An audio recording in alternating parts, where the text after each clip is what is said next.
Muy bien, muchas gracias. Vamos a agradecer a las asociaciones organizadoras del presente evento. Vamos a comenzar con el módulo 2 de cardiología, que va a estar referido a desafíos técnicos en la adquisición, procesamiento y reconstrucción de imágenes nucleares. La modalidad de la mesa van a ser 4 presentaciones, seguidas cada una por un intervalo de unos pocos minutos, donde se va a hacer una pequeña discusión relacionada a cada presentación. Me va a acompañar en la coordinación de esta mesa el doctor Roberto Pérez, que es médico cardiólogo nuclear, es director del Consejo de la Sociedad Argentina de Cardiología, profesional de las clínicas Santa Isabel y San Camilo y del Hospital Aeronáutico Central. Comenzaremos inicialmente con la presentación de los disertantes y de los panelistas. Con la presentación de las disertaciones y los panelistas, la primera presentación va a estar a cargo del doctor Santiago Aguadé. Es técnica adecuada de adquisición y procesamiento para disincronía ventricular, tips y claves para un buen estudio. El doctor Aguadé es médico, es miembro fundador, es jefe del Servicio de Medicina Nuclear del Hospital Universitario Vall d'Hebron de Barcelona, España. La segunda presentación va a estar a cargo del doctor Ricardo Geronaso y se refiere a aspectos técnicos del PET en perfusión y viabilidad miocárdica. El doctor Geronaso es jefe de cardiología nuclear de la Fundación Centro de Diagnóstico Nuclear de Buenos Aires, responsable del IMAC en INCOR La Rioja. Los panelistas correspondientes a estas 2 primeras presentaciones van a ser los licenciados Maximiliano Iannone, que es licenciado en producción de bioimágenes, coordinador de técnicos de la FCDN y miembro del Comité de Tecnólogos de ALASDIM y de la Fundación Diagnóstico Nuclear, como coordinador de técnicos y como técnico de cámara gamma en el Hospital Austral. El licenciado Richard Islas, que es profesional de servicio de medicina nuclear del Hospital Italiano de La Plata. El licenciado Nicolás Falero, técnico de radioisótopos y Centro Uruguayo de Imagenología Molecular de Montevideo, Uruguay. Las 2 siguientes presentaciones van a ser perfusión STEC, radiotrazadores, protocolo de adquisición STEC, a cargo de la doctora Mónica Redolati.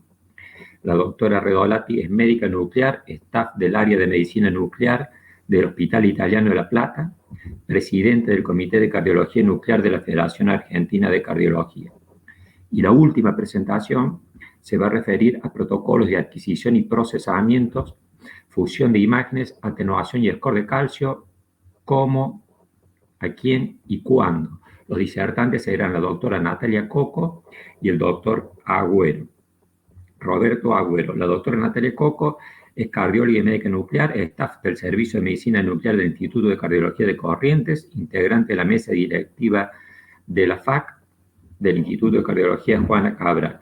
Y el doctor Roberto Agüero es profesional de la Fundación Centro de Diagnóstico Nuclear de la CNE. Los panelistas de estas 2 últimas presentaciones son los licenciados Germán Daniel Dandini, técnico en medicina nuclear del Instituto de Cardiología Dr. González Sabatier, el licenciado Néstor Blanco, jefe de técnico del Servicio de Medicina y Cardiología Nuclear del Instituto Cardiovascular de Buenos Aires, jefe de técnico del Centro de Imágenes Médicas y Metabólicas de Buenos Aires y exdirector del Consejo de Técnicos de la Sociedad Argentina de Cardiología, y el licenciado Federico Aguirre, profesional del diagnóstico Maipú. Rogamos a los disertantes ajustarse al tiempo, es una mesa extensa, así podemos darle la prioridad a los panelistas de interrogar a los excelentes expositores. Comenzaremos con la primera charla. Adelante, doctor Santiago Aguadé. Muchas gracias. Muy buenas tardes. Primero, agradecer enormemente el poder participar en este congreso y espero, como es lógico, que mi charla sea de interés y que tenga un punto de práctica tal como yo creo expresarlo. ¿qué es esto de una técnica adecuada de adquisición y procesamiento para disincronía ventricular? Pues en realidad es una cosa muy sencilla. La respuesta muy fácil. Es un buen estudio de gated speed. Pero obviamente esta respuesta tan fácil genera otra pregunta en este caso.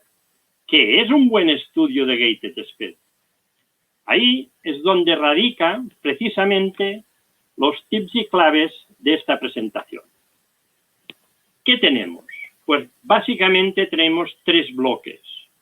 Una problemática de adquisición de la gated speed, una problemática de procesado de la gated speed y una problemática de qué software de análisis de fase o de sincronismo podemos disponer.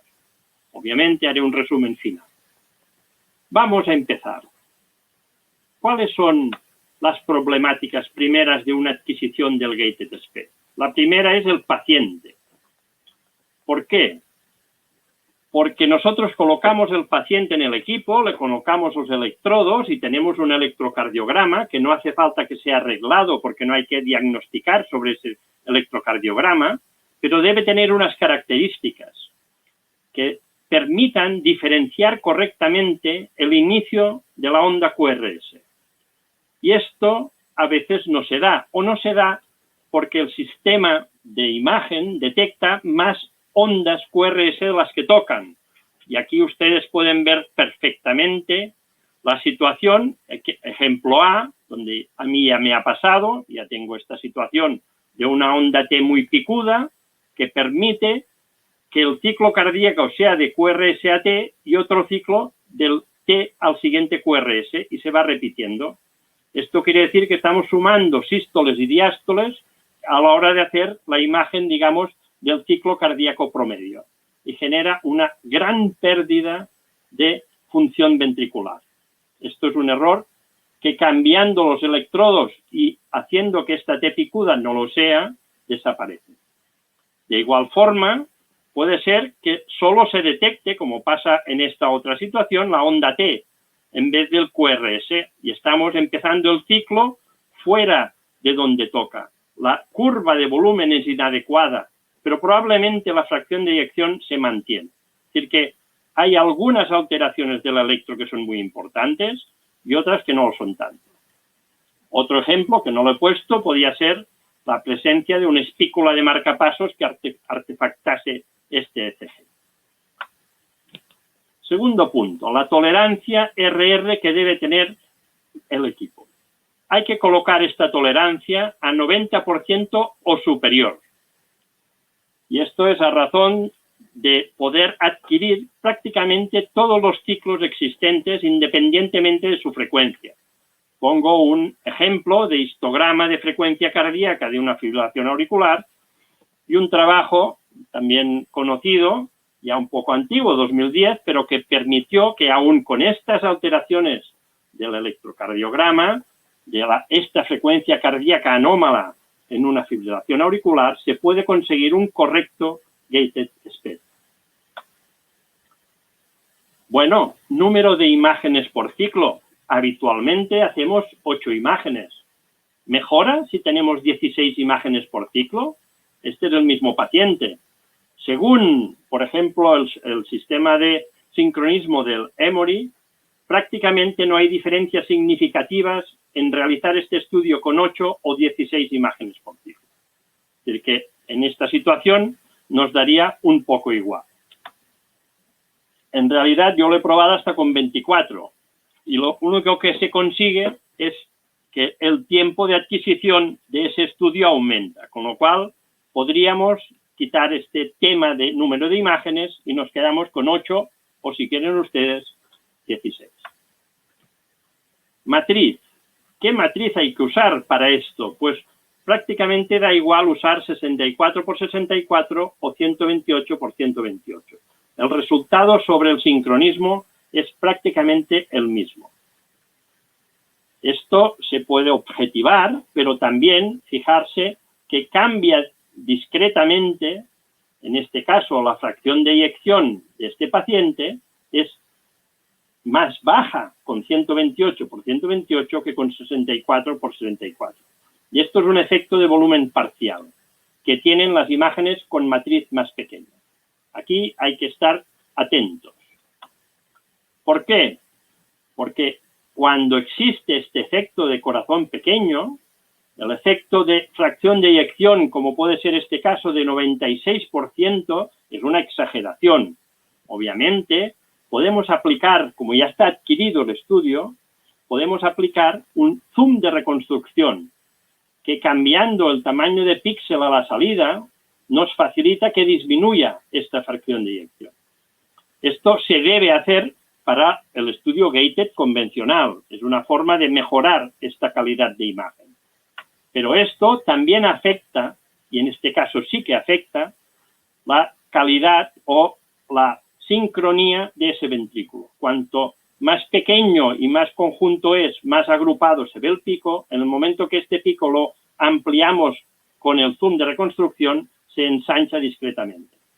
Pero desde el punto de vista formal, hay que realizar este zoom de reconstrucción para tener una mejor calidad de esta imagen y no tener tanto efecto de volumen parcial.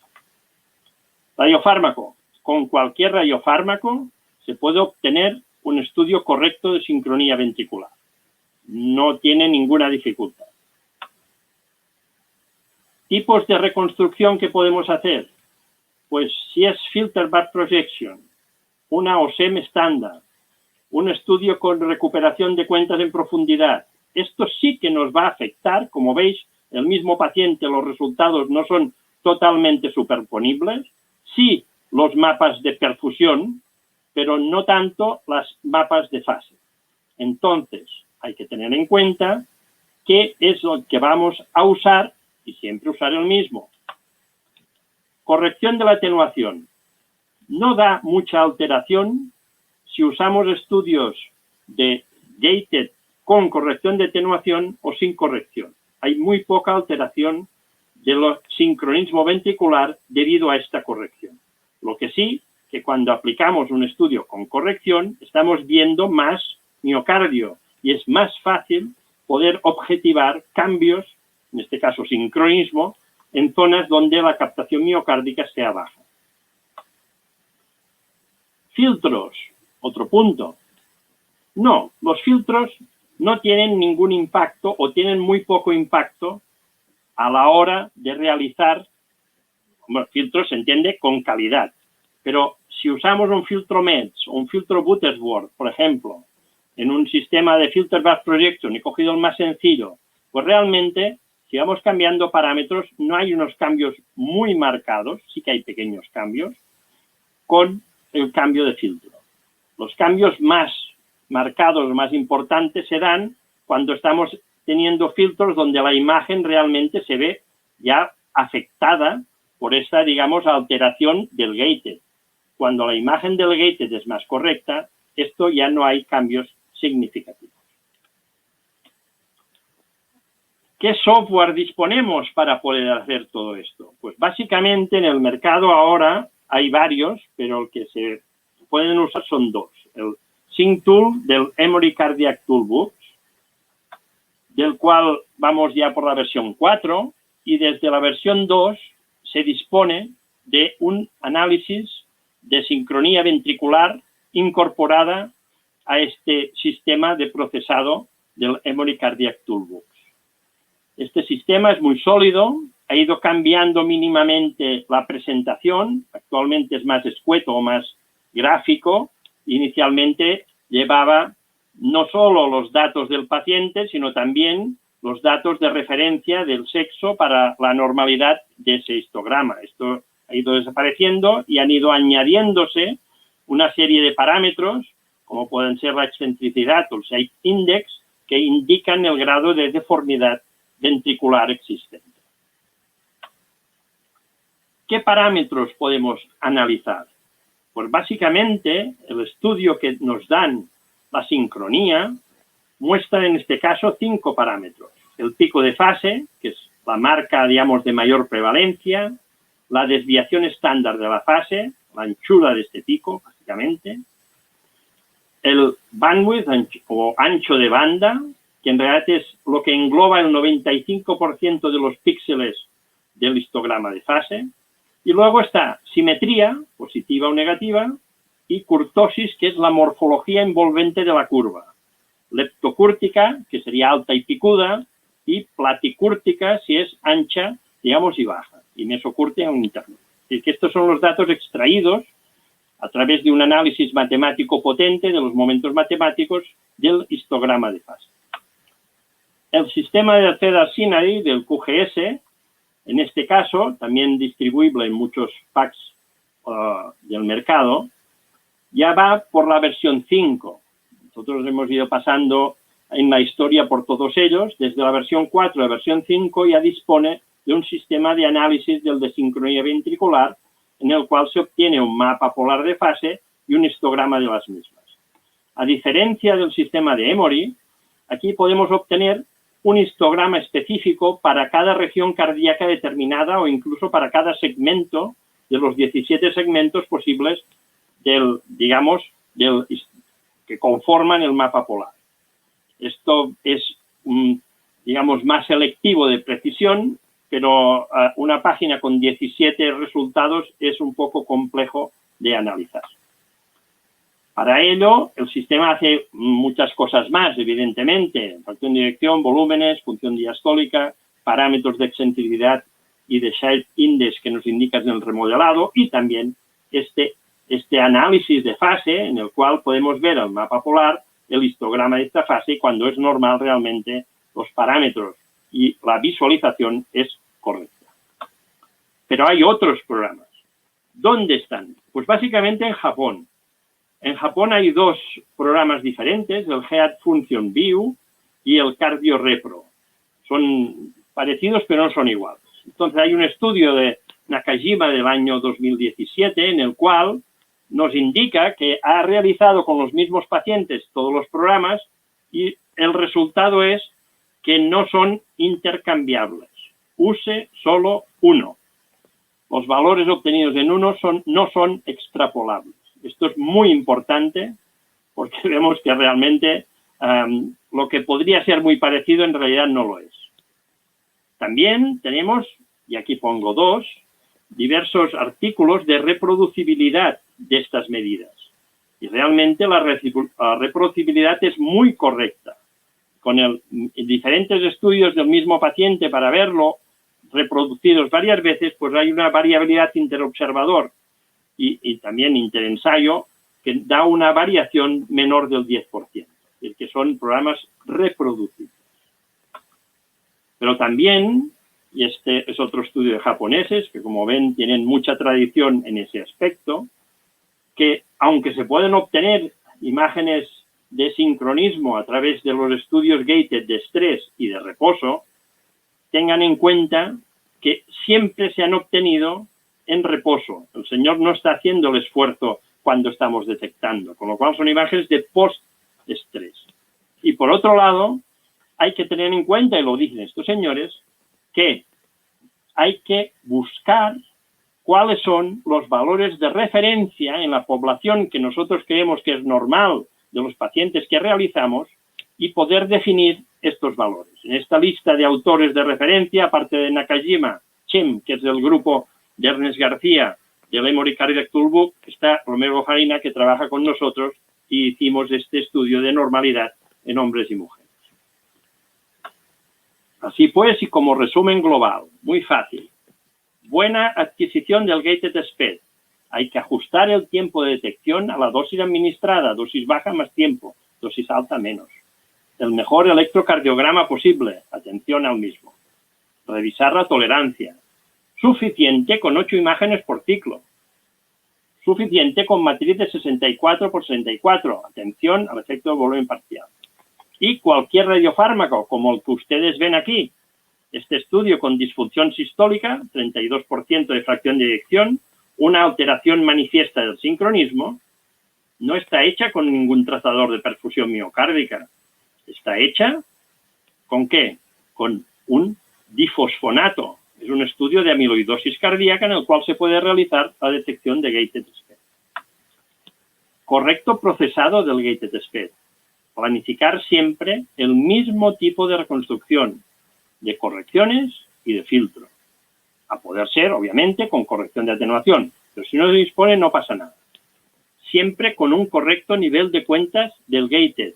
Así siempre, ojo en los gated con dosis baja y atención a corazones muy pequeños. Aquí veis la diferencia de un postestrés o un reposo, donde la asincronía parece muchísimo más evidente en el postestrés y es un problema de densidad de cuentas. Cuando las cuentas son muy malas, el resultado no es tan bueno. Hay que conseguir buenas cuentas en estrés.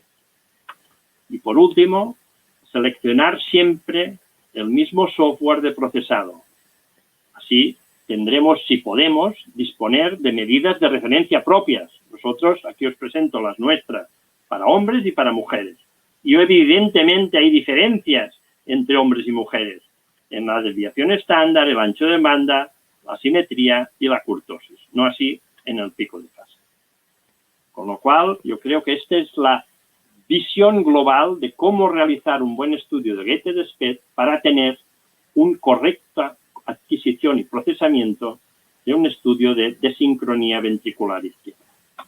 Y os finalizo con un poco de propaganda, entre comillas, de mi curso anual de cardiología nuclear, que este año es online, con lo cual es independiente del territorio.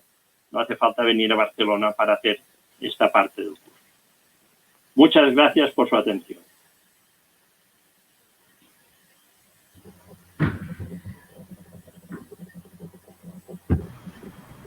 Muy bien. Roberto. Hola, buenas tardes. Perdón por llegar tarde. Es un gusto acompañar la coordinación de esta mesa, de este taller, al doctor Víctor Arja. Les quiero mencionar que el doctor Víctor Arja es miembro fundador y expresidente de la Asociación Argentina de Cardiología Nuclear. Es miembro del Servicio de Medicina Nuclear del Instituto Modelo de Cardiología Privado de la ciudad de Córdoba. Presentado entonces, vamos a pasar a las preguntas por los panelistas. Los panelistas son los técnicos, el señor Maximiliano Iannone y el señor Nicolás Falero. El señor Maximiliano Iannone es licenciado en producción de bioimágenes, coordinador de técnicos de la Fundación Centro de Diagnóstico Nuclear de la Comisión Nacional de Energía Atómica y miembro del Comité de Tecnólogos de la LASBIN, la Fundación Diagnóstico Nuclear, como coordinador de técnicos y como técnico de cámara gamma del Hospital Austral.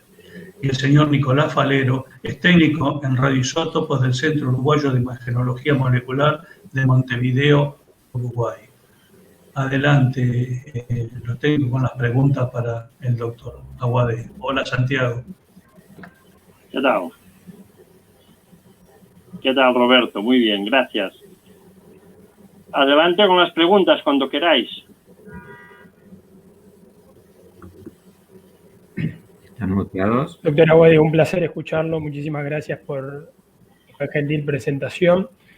Primero que nada, quisiera hacer un comentario, que es algo que siempre se lo acoto a mis estudiantes. Usted habló de la importancia que tienen los modelos de reconstrucción y la utilización de los distintos filtros, y es algo que muchas veces el personal técnico está en debe en cuanto a corroborar que los distintos parámetros que usamos para las reconstrucciones sean efectivamente los adecuados y que siempre estemos utilizando los mismos.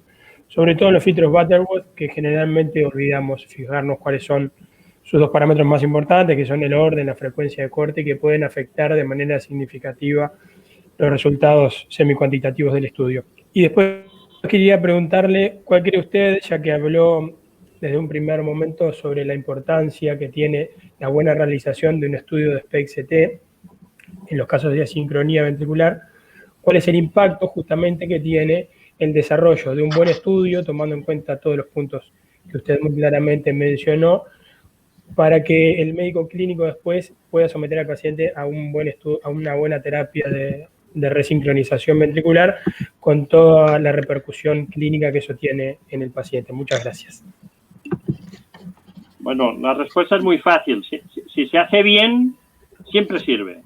El bien es el problema, ¿no? Como he dicho. Por ejemplo, nosotros si el paciente va a resincronización cardíaca, y hacemos solamente un estudio de perfusión miocárdica de reposo con dosis alta, con 16 imágenes por ciclo y matriz de 128 por 128, tenemos un estudio que nos dura 20 minutos y la calidad es máxima.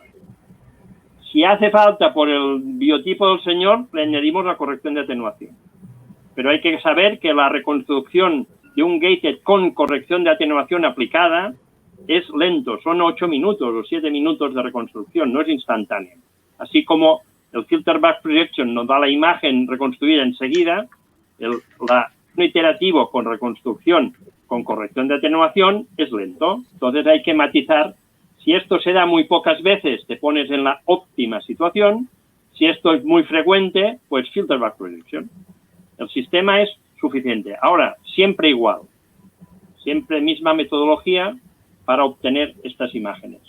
Porque si no, cada vez cambiamos filtros, aunque no tiene mucho efecto, se puede usar. Pero si una vez es filter back projection, la otra es iterativa, la otra es con corrección de resolución en profundidad, el Evolution de General Electric en concreto. Otra es otro sistema, etcétera. Esto nos cambia el resultado. Y a esto es lo que hay que evitar. Gracias. Muchas gracias. Nicolás, ¿alguna pregunta?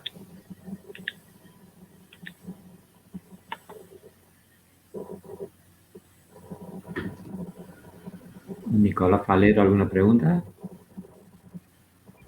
¿No? Víctor, ¿qué tal? Sí, era yo que estaba hablando recién, era lo que le preguntaba al doctor. Maxi. Emiliano, si tienes mutado, si quieres hablar. Por allí. No, la verdad, muy clara su charla. En verdad, una simple pregunta es, en el protocolo Only Stress, ¿cómo suelen manejarlo? O sea, el proceso de adquisición de las imágenes y la preparación del paciente. Muy fácil. Nosotros también hacemos Only Stress desde 2014, digamos, haciendo. Y como es una situación que hacemos en pacientes con baja prevalencia de enfermedad coronaria, a los cuales el test de estrés es negativo, es decir, que hay todas las probabilidades posibles de que sea negativa la prueba, hacemos en este caso una adquisición con matriz de 64 por 64, con corrección de atenuación, con 8 imágenes por ciclo y que nos viene a durar unos 16 minutos en conformación estándar.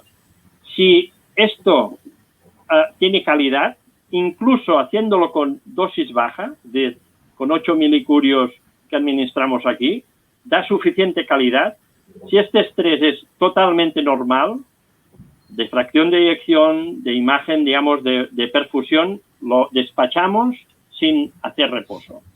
En el caso que haya algún inconveniente funcional, que no tenga una función sistólica normal, unos volúmenes normales, o que haya defecto de perfusión, obviamente se le reinyecta, en este caso, el reposo. Pero si no, si es estrés only, empezamos de esta forma. El resultado es excelente. Y aquí es porque con 64 por 64, al tener las cuentas más condensadas, es más homogénea la imagen del miocardio. Si utilizamos 128 por 128, más detalle, pero algo más de heterogeneidad. Aquí vamos a buscar homogeneidad. Bien, muchísimas gracias, doctor. A vosotros. Podemos continuar entonces con la presentación del doctor Geronazo.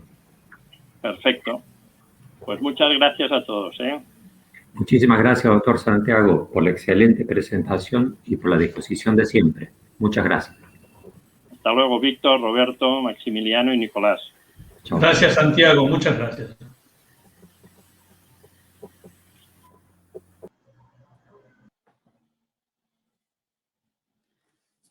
Bueno, muchas gracias. Gracias, Santiago, por tu conferencia, realmente fantástica. Y bueno, nos veremos esta tarde en la próxima conferencia que tenemos. Básicamente voy a hablar de adquisición, algunas cuestiones prácticas, algunos aspectos técnicos en la perfusión y viabilidad miocárdica con PET. Me gustaría mostrar algo que pocas veces se muestra en las disertaciones de los congresos, y justamente hemos pensado esta mesa especialmente para los técnicos, así que me gustaría introducirme un poquitito en la cocina de lo que es un estudio de perfusión miocárdica y un estudio de viabilidad miocárdica con PET-CT. Vamos a hablar en principio de algunas cosas introductorias.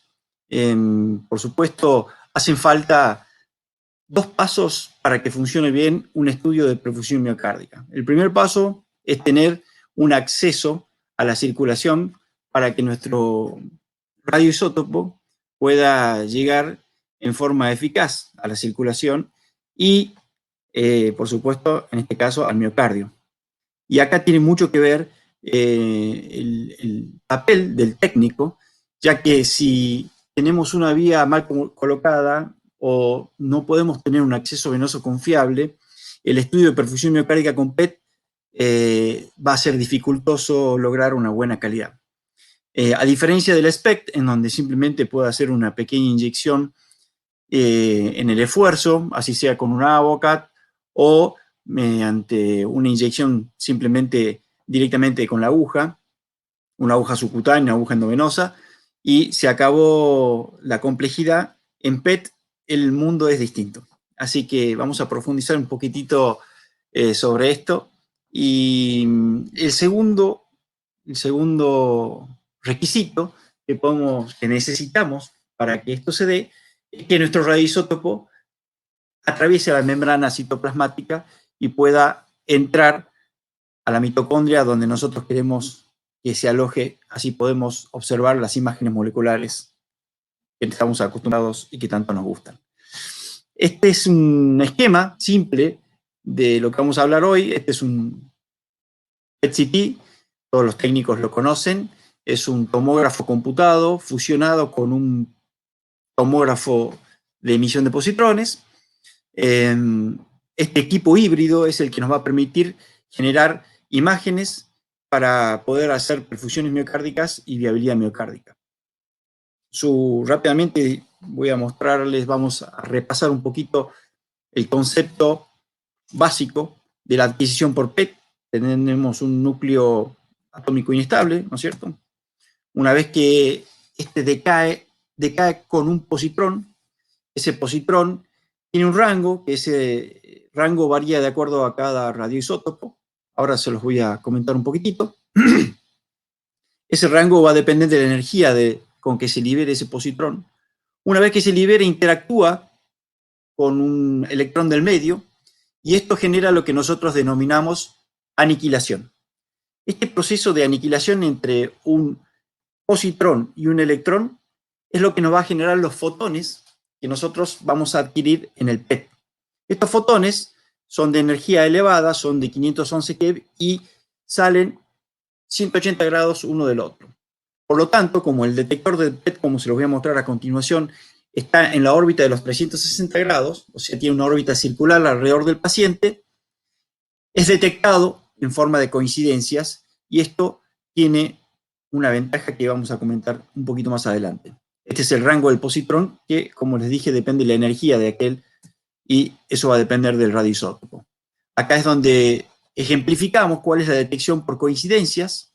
Una vez que se detectan coincidencias, mediante un proceso de procesamiento, nosotros podemos objetivar de dónde está viniendo esa aniquilación y de esta forma armar imágenes como mapas que nos van a permitir generar esto que es una imagen de PET y después fusionarla con la imagen de tomografía computada con los PET-CT de hoy en día. Estos son los distintos cristales que se utilizan en los PET. Hoy en día la mayoría de los PET utilizan los LSO, ¿sí? Que son los de lutecio, que tienen un centelleo rapidísimo y una recuperación muy, muy rápida, por lo cual hoy en día son los más utilizados en los equipos actualmente.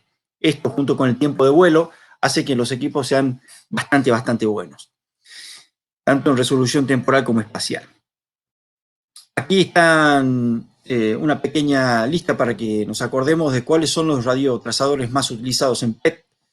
En perfusión miocárdica en Argentina tenemos disponibilidad de nitrógeno 13-amonio, que es el radiotrazador que utilizamos en la Fundación Centro Doméstico Nuclear para hacer los estudios de perfusión miocárdica, y la fluorodesoxiglucosa para los estudios de metabolismo y viabilidad miocárdica. Fíjense que el tiempo de vida de semidesintegración es bajo, es de 10 minutos en el nitrógeno 13-amonio, y en la FDG es bastante más, casi 2 horas.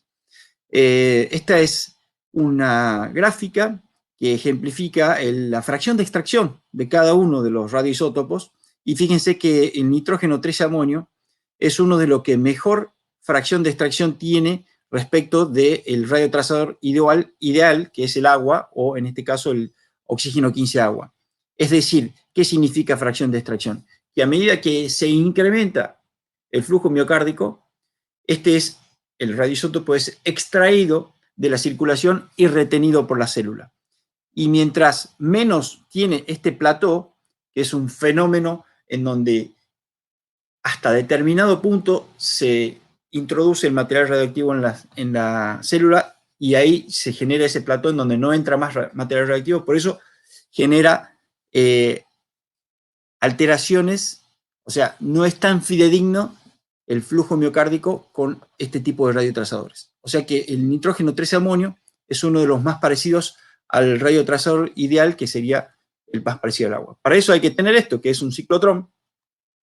El ciclotrón es donde se van a generar los radioisótopos de emisores de positrones, y para conocer este funcionamiento tenés que acostarte tempranito, a las 9 de la noche, y levantarte a las 3 de la mañana para ir con Adrián Durán al ciclotrón y ver cómo funciona. Y para esto tenés que tener una jefa, como estas fotos son viejas, por supuesto, hay que ser joven para hacer todo esto. Ahora ya no sé si lo podría hacer, aunque no duermo tanto, pensándolo bien. Fíjense, esta foto la pongo para que ustedes vean que en la época pre-WhatsApp teníamos handys, cronómetros, andábamos cronometrando, porque todo esto requiere de una agilidad y rapidez justamente por la baja vida media.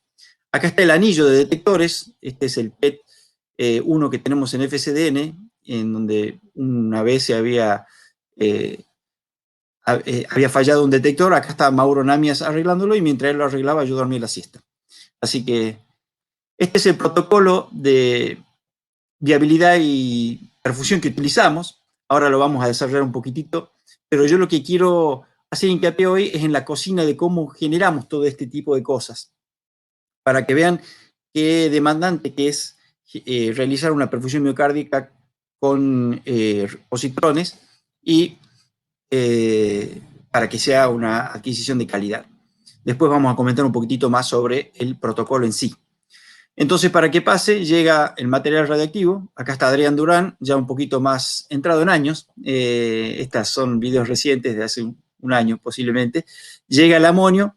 Estamos conformes con la cantidad de amonio que hay. Mientras tanto, una vez que llegue el amonio, ya tenemos el paciente en el PET. Perdón, esta era la que tenía que poner primero. Este es el paciente que ya está acostado en el PET. Acá tenemos a Roberto Agüero, quien está a punto de iniciar el dipiridamol. Tenemos el registro electrocardiográfico en la sala de PET, a punto de iniciar el dipiridamol. Bueno, ahí estamos controlando. Ahí está la China. Bueno, aquí, esta es la torta que vamos a hablar enseguida, donde está el amonio. Aquí está el nitrógeno 3-amonio, que llega Maxi generalmente con eso. Acá lo tenemos, el paciente monitorizado. Maxi llega con el amonio, lo carga en esta torta, que ahora les voy a explicar cómo está compuesta. Y una vez que esto está perfectamente sincronizado, digamos, podemos darle inicio a la perfusión desde la consola, que estas bombas tienen un control remoto que podemos hacerlo desde ahí, o lo hacemos desde, como en este caso, desde donde está el técnico. Se inicia la adquisición y ustedes pueden ver acá la cantidad de cuentas que va a empezar a aumentar. Y este es el momento crítico. ¿Por qué? Porque acá tenemos que estar seguros que la vía del paciente está bien, de que no hay una codadura en la vía que permita que el flujo del nitrógeno 3-amonio sea constante, permanente, porque si no es un flujo permanente, no va a permitir hacer buenas curvas de actividad-tiempo. Ahí está Roberto controlando todo. Este es el momento crucial en donde aparecen las cuentas y fíjense el monitoreo, la toma de la presión en la pierna. Y acá está lo que siempre hay cuando hacemos amonio, la tribuna. Todo el mundo mirando con los físicos, todo el mundo prestando atención porque es tan interesante y tan dinámico y tan lindo que todo el mundo se prende para estos estudios. Fíjense, este es el blindaje de almacenamiento, que es simplemente un blindaje de algún radioisótopo, este es bastante grande. Nosotros le hicimos un agujero con un taladro de un lado y del otro para que podamos pasar estas que son las vías que justo están diseñadas para que alojen 4,5 mililitros, que son entre 15 y 20 milicurie de amonio, más o menos.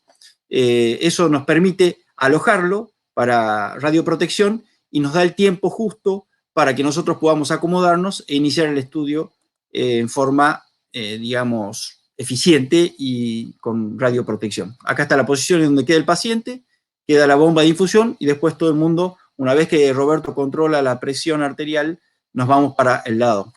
Después de que la adquisición está hecha, nosotros hacemos la fusión de las imágenes y esa fusión de las imágenes nos permite hacer justamente con la tomografía computada la corrección de atenuación, que es una de las grandes fortalezas que tiene el PET, generar esta corrección de atenuación para evitar atenuaciones falsas como tiene el SPECT. Por ejemplo, acá, en donde hay un paciente que tiene esta atenuación, una vez que lo corregimos, esto se va. Y por eso esto es fundamental y es el momento crucial en el postprocesamiento inmediato que hacemos en la sala de PET, para obtener estas imágenes que son maravillosas de reposo y apremio con dipiridiamol. Bueno, después todo lo que ya sabemos lo ponemos en el eje largo, etc. Ahora les quiero comentar un poquito de qué es lo que vemos con todo esto y por qué es tan importante el rol de técnico acá, en donde tiene que estar perfecta la vía y todo, porque estas son las curvas de actividad-tiempo que nosotros vemos. Fíjense que acá entró el bolo de amonio con la actividad en el ventrículo derecho, luego pasa al ventrículo izquierdo y después el miocardio. Y esto nos va a servir justamente para calcular la reserva de flujo miocárdico. Fíjense, esta sería la reserva de flujo miocárdico que nosotros calculamos después del apremio. Que es tan importante para saber cómo anda ese paciente en términos de supervivencia. Después, como ya se nos está yendo un poquito el tiempo, podemos hablar de lo que es la viabilidad. Básicamente hablar un poquito del protocolo, después si hay lugar en las preguntas, podemos hablar un poquito más de lo que es viabilidad miocárdica. Acá es más o menos el mismo protocolo que habíamos hecho anteriormente y acá empieza la parte de metabolismo. ¿Para qué? Para ver viabilidad miocárdica, es decir, estos patrones que son los patrones de match, mismatch o mismatch inverso que vemos en los pacientes con viabilidad miocárdica. Fíjense acá, este es un paciente con nitrógeno 3 amonio, en donde vemos una hipoperfusión que tiene metabolismo conservado y eso tiene un elevado valor pronóstico, ¿sí? Cuando uno revasculariza a uno de estos pacientes, ese paciente recupera la fracción de eyección en la mayoría de los casos y mejora su supervivencia. Y esto es lo que vemos en el caso del mismatch inverso, en donde la perfusión está conservada y hay una captación de FDG en ese lugar que es un sinónimo de atontamiento miocárdico. Y acá, ¿cuál es, en la viabilidad miocárdica, cuál es lo difícil? Es el método de manipulación del metabolismo cardíaco. El metabolismo cardíaco se manipula con una carga oral de glucosa. Esta carga oral de glucosa se da por vía oral, como bien lo digo. En un vaso se mezcla la glucosa y se la damos a tomar. Una vez que hacemos eso, medimos la glucemia cada 15 minutos y de acuerdo a esta tabla corregimos, así fuese o no diabético el paciente, corregimos con insulina para obtener una curva de glucemia y registrar las dosis de insulina que le damos al paciente. Esto nos va a permitir evitar esto, que es acá el blood pool, es decir, cuando el paciente tiene una mala corrección, una mala manipulación metabólica, no vamos a ver el miocardio, sino que vamos a ver el blood pool. Fíjense, en este caso, es un caso que pongo a propósito porque lo hice en Francia, fue el primer estudio que hicimos en el CCN, en el Centro Cardiologique Nunok en Francia de FDG. Fíjense cómo el paciente en una prueba que le hicimos todavía tenía blood pool después de casi media hora 40 minutos de haberle manipulado la glucemia, y esperando un poquito más con más insulina, ya se ve el músculo. Entonces, fíjense, este sería la perfusión con amonio de otro paciente, perdón, un paciente de FSDN. Acá hay un blood pool en una muestra que hicimos a los 10-15 minutos, y después, 40 minutos más tarde, ya se ve perfectamente el miocardio. Voy a pasar en honor al tiempo. Esto es un poquito más de lo mismo, hablando un poquito de mismatch inverso. Y quiero dar las gracias a todo el equipo de FSDN por permitirme hacer estos estudios, y a Sonia, que es la jefa de medicina nuclear, que siempre está acompañándonos con toda lo que es gestión del servicio. Así que bueno, gracias, y quedo dispuesto a las preguntas, así no robo más tiempo. Ahí está.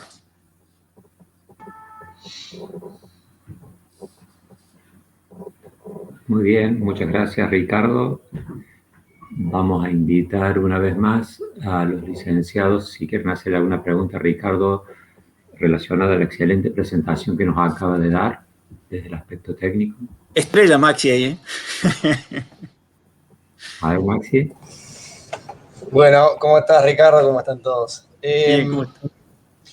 Mi pregunta, Ricardo, es como para que quede también, la verdad que muy ordenada tu charla, muy buena. Lo que quiero marcar un poquito es el tema de los tiempos, y si vos podés, a tu criterio, especificar, en principio, por ejemplo, cuando viene un paciente con un estudio de doble amonio FDG, ¿cuáles son los tiempos de inyección entre una etapa y otra?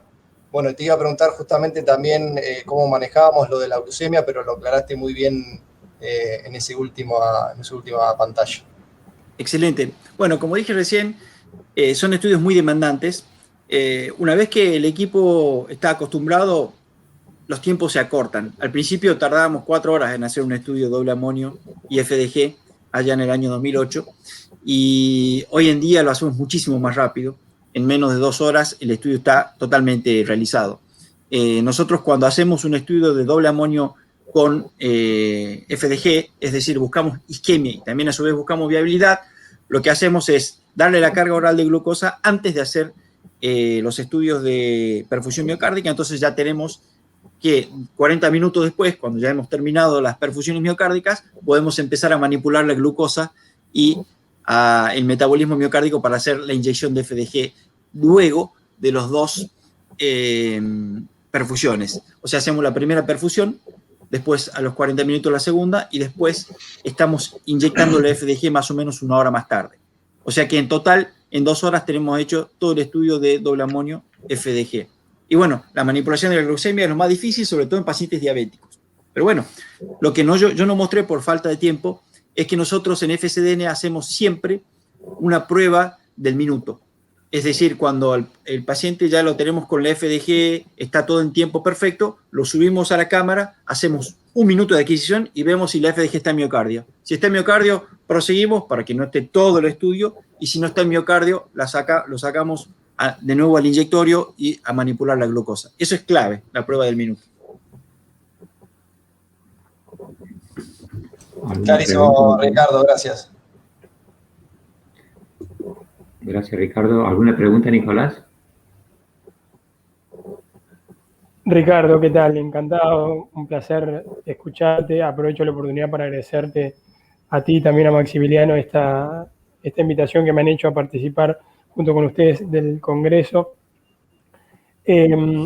Recién tú mostrabas muy claramente los gráficos de la incorporación de los distintos trazadores. El amonio es un gran amigo que por su logística de trabajo nos permite hacer estudios de muy buena calidad, que si bien a flujos muy altos, a veces nos trae algunos problemas. Y me preguntaba por ese lado, porque es algo que nosotros aquí en el Centro Uruguayo de Imagenología Molecular muchas veces nos cuestionamos, y es cuál es la valoración que hacen ustedes al momento de los reportes, de los estudios, de los segmentos más apicales, sobre todo aquellos relacionados con la descendente anterior, que en realidad por las características anatomofisiológicas del ápex, fundamentalmente a veces nos trae un poco de problema porque la captación no es demasiado homogénea. Y eso muchas veces trae un poco de dolor de cabeza para realizar el análisis semi-cuantitativo de las imágenes. Muchas gracias. Excelente, Nicolás, y gracias a ti por aceptar la invitación. Es un honor para nosotros tener gente de Uruguay. Bueno, sí, el Apex a nosotros nos cuesta mucho trabajarlo. Por suerte, contamos con físicos que nos ayudan muchísimo en todo lo que es el postprocesamiento para realizar esas curvas de actividad-tiempo que yo les mostré. Nosotros estamos varios minutos procesando las curvas de actividad-tiempo. Por suerte, Alei, o sea, todos los físicos que tenemos en FCDN ya están acostumbrados a hacerlo y lo hacen bastante rápido y lo hacemos bastante dinámico. Y yo, como estoy en La Rioja, junto con Roberto Agüero, que está allá en Buenos Aires, ellos me mandan ya las imágenes procesadas y cada vez que hacemos un paciente, hacemos un Zoom, un Meet, ahora que no puedo ir mucho con el tema de la pandemia, y ahí procesamos en ese momento juntos. Es importante lo que has dicho, es justamente así. El Apex justo es difícil porque se junta con el Blood Pool. Entonces, ¿nosotros cómo lo hacemos? Ahí es crucial el tiempo. Como nosotros adquirimos el modo lista, tenemos toda la imagen de todo el tiempo, desde el segundo 0 hasta los 8 o 9 minutos de la adquisición total que hacemos con el PET. Ahí es crucial en esa etapa definir cuando se va el Blood Pool y se viene, o sea, ya se llena el miocardio, que ahí es donde queremos cuantificar el flujo.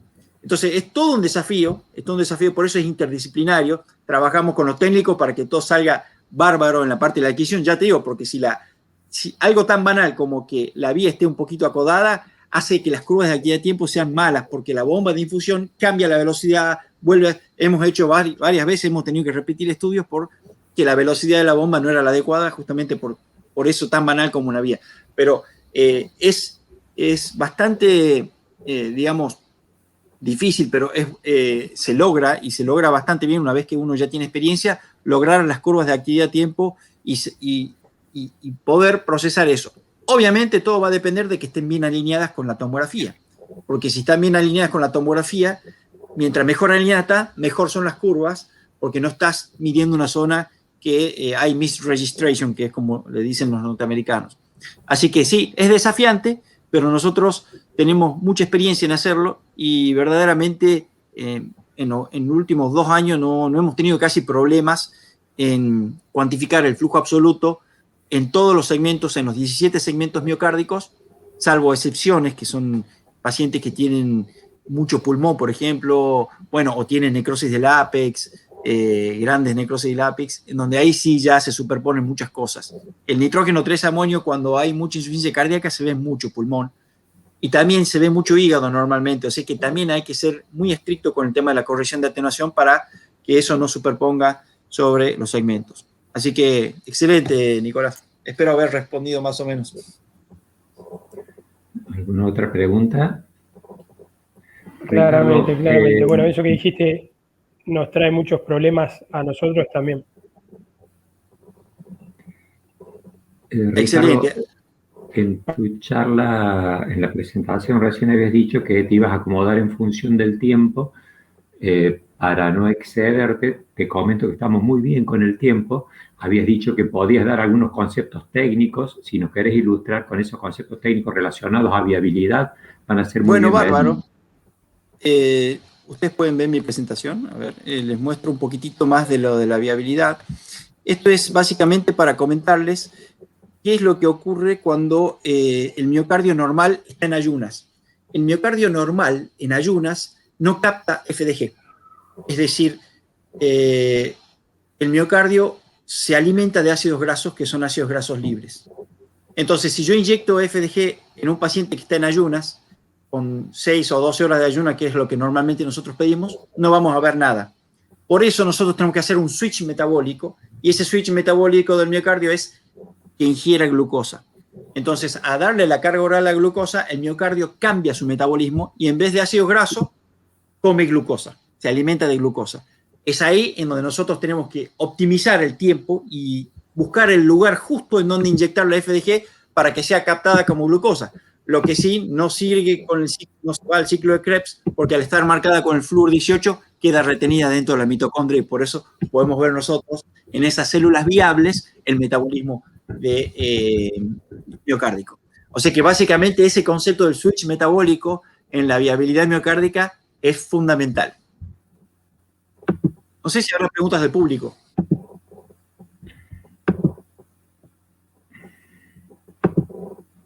¿Alguna otra pregunta? Ricardo, ¿qué nivel de corte usan una vez que están controlando la glicemia post administración de insulina para administrar la FDG? ¿Hasta qué nivel Por debajo de de 100, glicemia llegan para poder administrar la FDG? por debajo de 150, Bien, 130 perfecto. es Igual lo que ideal, nosotros cuando aquí, está la curva en Uruguay. descendiendo. Hay que estar muy, muy seguro de que la curva no sigue ascendiendo. Tenemos que aplicar la FDG en el descenso de la curva. Ese es el concepto importante. Si nosotros aplicamos FDG en el ascenso de la curva, ese miocardio todavía no está captando la glucosa, entonces vamos a retrasar mucho el estudio. No quiere decir que no lo vamos a poder hacer, pero vamos a tardar muchísimo más. Y eso, bueno, el tiempo, ustedes saben, en los servicios PET, cardio, el tiempo es fundamental porque tenemos los oncológicos acá sobre la nuca que no nos dejan hacer nada. Ricardo, me parece que... Totalmente. Tengo otra mini pregunta para hacerte, Ricardo. Bueno. Pregunta. Perdón, Roberto. Nada, va sobre la misma línea, Ricardo, que simplemente para comparar experiencias de ustedes y nuestras. ¿Qué pasa en el caso cuando la glicemia viene bajando y hace como un efecto rebote, digamos? Que muchas veces nos pasa, el paciente viene con una curva descendiente, pero al llegar a 200 empieza a incrementar otra vez. ¿Hacen una nueva aplicación de un nuevo reajuste de insulina o dan por terminado el procedimiento? Es muy buena la pregunta. Hacemos reajuste de insulina. Nosotros vemos que va bajando, inyectamos la FDG. Normalmente la FDG tiende a subir un poquito la glucemia, no hay que asustarse con eso. Es preferible esperar, volver a hacer en 15 minutos el control y por ahí ya vuelve a bajar. Eso pasa, porque la FDG misma te aumenta un poquito la glucemia. Entonces es preferible esperar. Ahora, si después de los 15 minutos sigue ascendiendo, hacemos un poquito de insulina. Ahora, ¿qué pasa si sigue descendiendo? Bueno, no hay problema porque si ya se hizo la FDG ya está en el proceso de ingresar a la mitocondria, entonces podemos hacer un glucosado hipertónico para que el paciente no vaya hipoglucemia, que nos ha pasado muchas veces. Entonces la hipoglucemia es una de las cosas que nosotros más cuidado tenemos que tener acá. Creo que estamos con el tiempo, chicos. Hay una pregunta, Ricardo. Gracias, Ricardo. ¿Sí? En pacientes diabéticos, ¿mejor realizar CLAP hiperinsulinémico y glucémico para la viabilidad con PET-FDG? Sí, es muy bueno el CLAP. Nosotros lo hemos usado poco al principio, pero nos va muy bien con incluso en pacientes diabéticos, nos va muy bien con esta corrección con insulina corriente, porque el CLAMP ya te prolonga un poco más el estudio. En cambio, este método de ir corrigiendo la glucemia es bárbaro. Perfecto. Muy bien. Muchas gracias, Ricardo, por la excelente presentación. Gracias a ustedes. Vamos a continuar con la mesa, estamos bien con el tiempo. ¿Te parece, Roberto, que continuemos? Sí, va adelante. Vamos con la próxima presentación. Felicitaciones, Ricardo. Gracias, chicos. Gracias, Nicolás. Gracias, Maxi. Chao, Víctor. Chao, Robert. Excelente.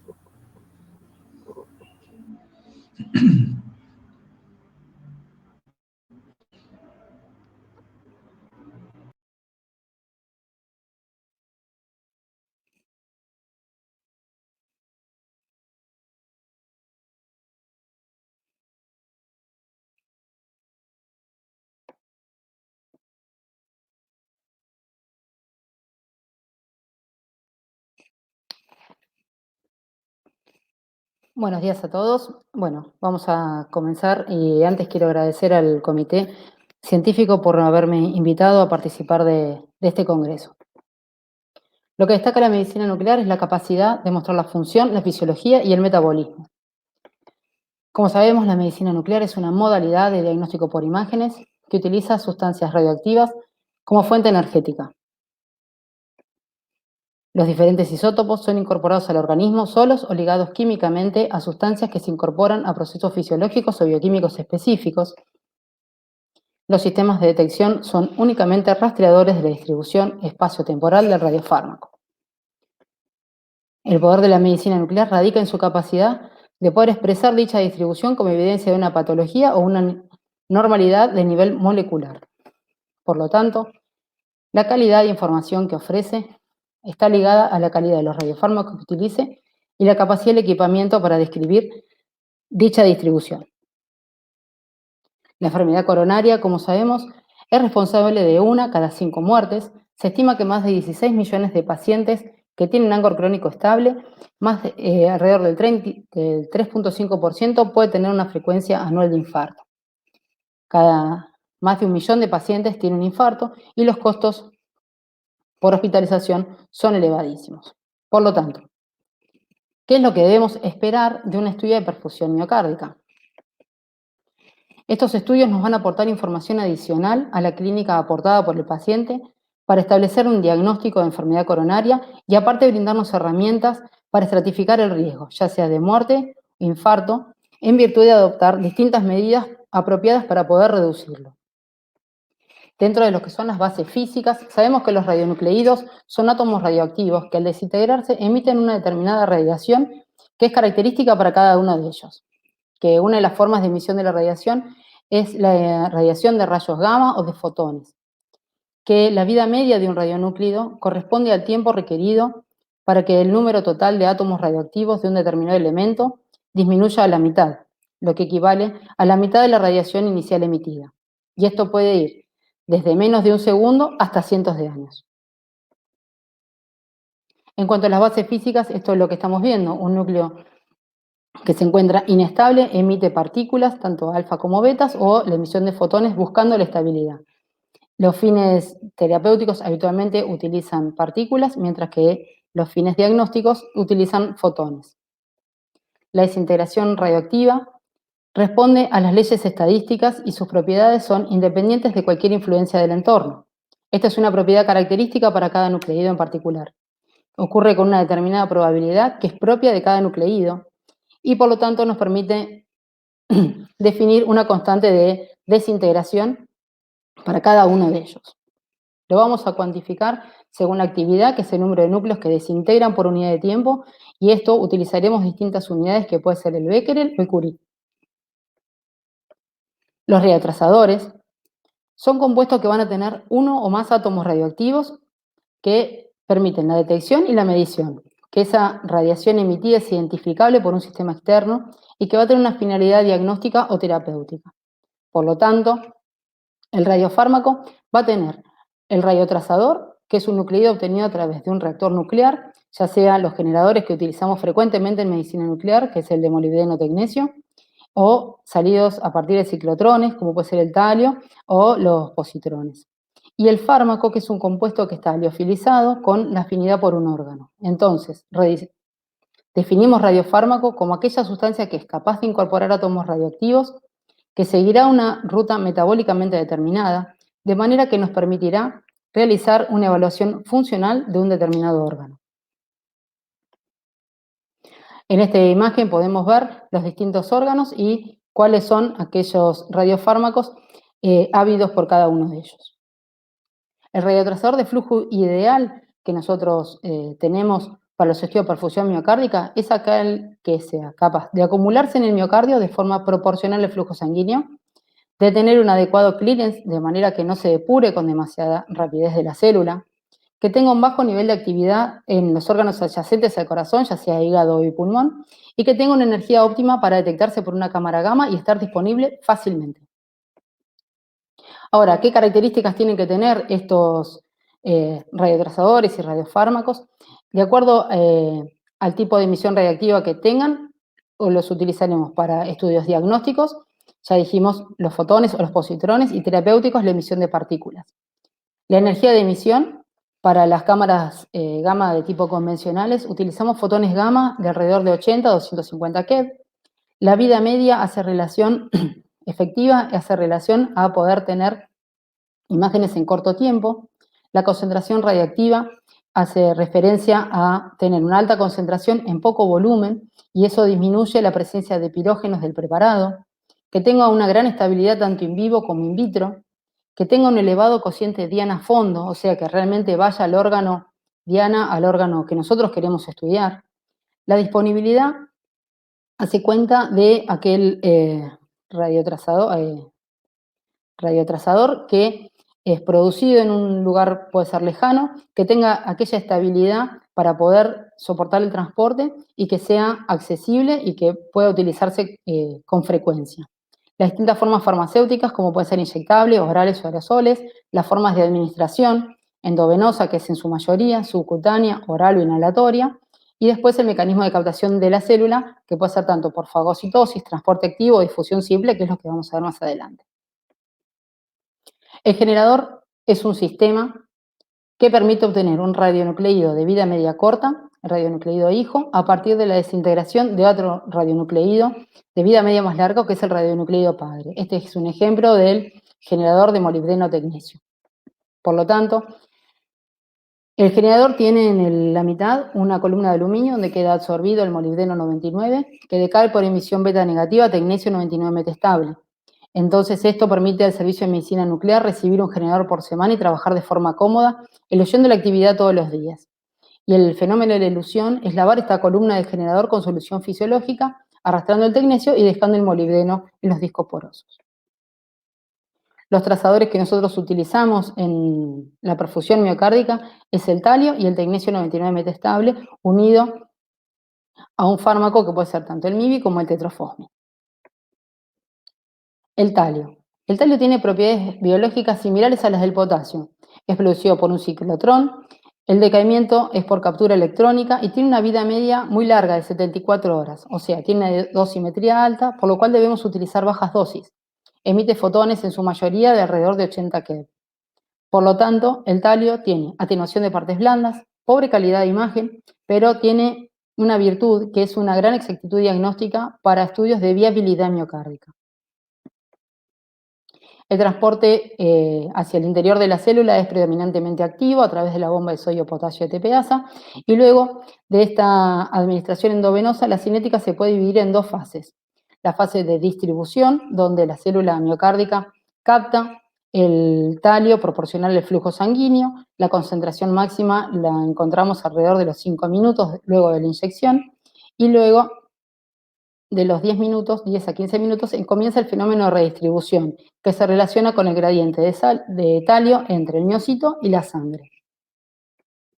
Por lo tanto, los protocolos que nosotros tenemos para utilizar con talio son varios.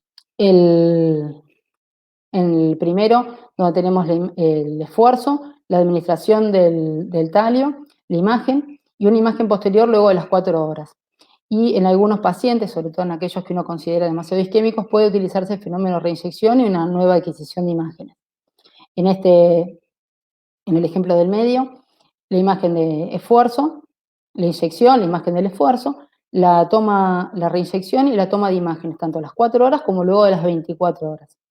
Y en el último ejemplo, que son imágenes de reposo, luego de la inyección se adquiere la imagen, luego de las 4 horas y una imagen muy tardía luego de las 24 horas. Como decíamos, este es el protocolo habitualmente utilizado para la viabilidad, que es ir en busca de células miocárdicas que están hibernadas, o sea, que están vivas, que han bajado mucho su metabolismo en virtud de encontrarse francamente isquémicas. Por otro lado, tenemos el tecnesio. El tecnesio emite fotones de 140 keV, tiene una vida media muy corta de 6 horas. Es necesaria la utilización de marcadores, tanto el MIB o el tetrofosmin, y la disponibilidad del tecnesio es inmediata, o sea, si está el generador de molibdeno tecnesio y tenemos los kits, podemos rápidamente reconstituirlos. Entonces, este trazador tiene poca atenuación de partes blandas, tiene una mejor calidad de imagen con poco tiempo de adquisición y permite utilizar dosis más elevadas con menor dosimetría para el paciente. El tecnesio es captado por el miocardio proporcional al flujo sanguíneo. Su excreción se realiza tanto por vía renal y hepatobiliar. La disponibilidad es rápidamente agotada, o sea que la reincorporación tardía es nula y se pueden utilizar dosis separadas tanto para el esfuerzo y para el reposo y usar protocolos de un día. Y una vez que ingresa a la célula miocárdica es incorporado por la mitocondria. Entonces, algunas propiedades de los trazadores son, bueno, la vida media, sobre todo el talio que es muy larga, la captación que es activa, tiene eliminación miocárdica, tiene lavado y tiene una gran tasa de extracción. Tanto para el tecnesio sextamib como para el tetrofosmin, la vida media es corta, la captación es pasiva, no tiene eliminación miocárdica y acá tenemos la tasa de extracción para cada uno de ellos. Y por último, uno de otro radiotrazador, es el tecnesio teburoxima, que tiene algunas particularidades, tiene una gran tasa de extracción, ¿sí? Y tiene eliminación miocárdica alrededor de los 10 minutos. Entonces, en este gráfico que tenemos aquí abajo, podemos ver lo que sería la captación ideal del radiofármaco con el flujo sanguíneo miocárdico, el marcador ideal y dónde se encuentra cada uno de ellos. Como dijimos, el tecnesio nos permite utilizar diversos protocolos por sus características. Tenemos protocolos de 2 días donde se utilizan dosis altas de radiotrazador, tanto para la imagen del esfuerzo como para las imágenes del reposo. Protocolos de 1 día, empezando con el reposo, con bajas dosis, y después dosis altas en las imágenes de esfuerzo. Y que es habitualmente el que se utilizan más en los servicios de medicina nuclear, que es protocolo de 1 día, empezando con el esfuerzo, donde este protocolo nos brinda la posibilidad de hacer una sola imagen, ahorrando tiempo y dosis para el paciente. Entonces, la imagen de reposo, de esfuerzo, si es normal, este estudio termina ahí, no necesitamos la imagen de reposo. Y si llega a ser patológica, podemos adquirirla perfectamente. Lo que se ha visto que en protocolos de solo 1 día y solo estrés, estos pacientes no tienen diferencias en cuanto a pronóstico cuando el estudio se hace con las 2 imágenes, tanto de esfuerzo como de reposo. Entonces, ¿qué ventajas tenemos de las moléculas del tecnesio respecto a las del talio? Que tienen menos irradiación al paciente, que tienen una mejor calidad de imagen, permite protocolos más versátiles, nos permite postergar la adquisición si llega a haber alguna dificultad con el equipo, repetirlo si existe movimiento o interferencia, o poder alternar fases de estrés y reposo y utilizarlas en un solo día. Las imágenes entonces se adquieren y se pueden procesar para observar tanto la perfusión del miocardio, como lo podemos ver aquí en sus distintos ejes, y a partir de técnicas específicas reconstruir imágenes tridimensionales y evaluar la función ventricular, que son las imágenes del gatillado. ¿Esto cómo se logra? Se logra montando detectores, 1 o más detectores en un gantry que va a ir rotando alrededor del paciente. A través de los colimadores, los fotones van a colisionar con un cristal. Una vez que el fotón toca el cristal, emite una luz y esa luz luego es multiplicada por los fototubos y a partir de aquí empieza un circuito eléctrico que va a transformar ese fotón, esa luz, en una imagen. Entonces, ¿qué es lo que debemos tener en cuenta dentro de lo que serían los protocolos de adquisición para las cámaras convencionales y una reconstrucción convencional también? Un montón de puntos que van a hacer que de nuestro estudio sea de altísima calidad. Primero, la dosis, tener en cuenta qué dosis para qué radiotrazador. Ya dijimos que el talio utiliza dosis bajas, entre 2,5 y 3,5 milicurie, y para el tecnesio va a depender del protocolo si es de 1 día o 2, la dosis que vamos a ir utilizando. La posición habitualmente, por el diseño de las cámaras y de los gantries, habitualmente es supina. Lo que sabemos también es que las imágenes prona tienen menos artefactos de atenuación, ya sea de la cara inferior o de movimiento. Y también lo que se ha visto es que pueden combinarse tantas imágenes supinas o pronas para ir en busca de esos artefactos de atenuación, que va a cambiar de lugar de acuerdo a la ubicación del paciente, y que si el defecto sigue estando, por más que lo pongamos pronosupino, ese defecto es verdadero. Y después el tiempo de espera, como vimos para los protocolos del talio y para el tecnesio, de acuerdo al protocolo que estemos utilizando. La ventana de energía para el talio es de alrededor de 70 keV y, si la cámara lo permite, poner otra ventana en el otro fotopico que es de alrededor de 167 keV y para el tecnesio alrededor de los 140. Los colimadores para ambos es de agujeros paralelos, mientras que para el talio es de baja energía y de propósitos generales, para el tecnesio es de baja energía y de alta resolución. Y el rastro angular o la órbita va a ser de 180 grados.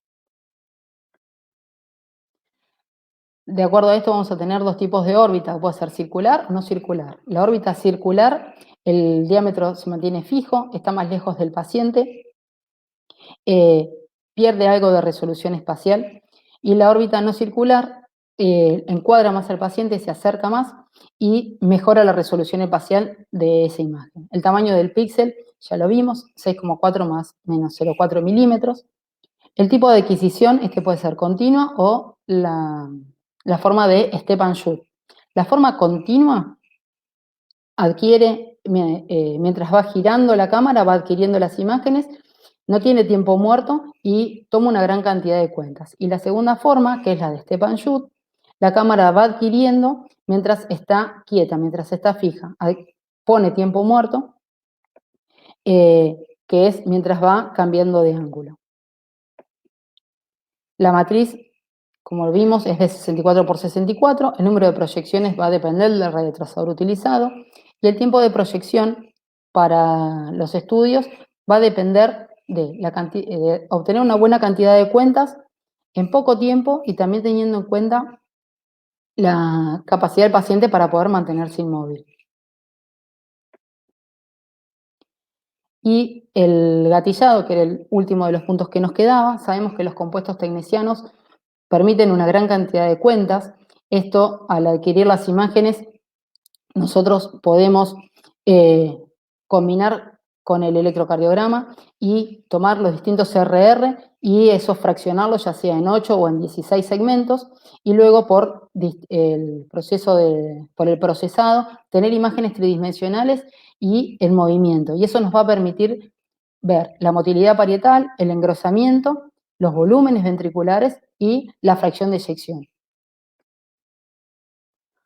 Para concluir, los estudios de perfusión miocárdica son los estudios nucleares que se realizan con más frecuencia. Desempeñan una función importante para el diagnóstico, pronóstico, evaluación de riesgo y tratamiento de la enfermedad coronaria. Presenta hechos fisiológicos secuenciales. El radiotrazador debe llegar al miocardio y el miocito debe estar metabólicamente activo para extraerlo. Y la correcta marcación del radiotrazador, su administración y la adquisición de las imágenes en tiempo y forma hacen que este método tenga elevada sensibilidad para la evaluación de la enfermedad coronaria. Muchas gracias.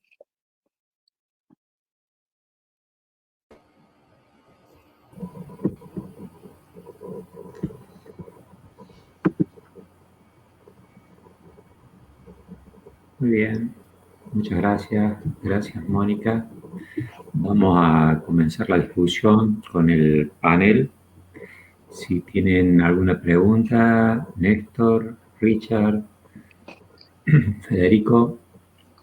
Hola, buen día. Buen día. Bueno, ¿qué tal, doctora? Bueno, la charla me gustó bastante. Mi pregunta está orientada al gatillado.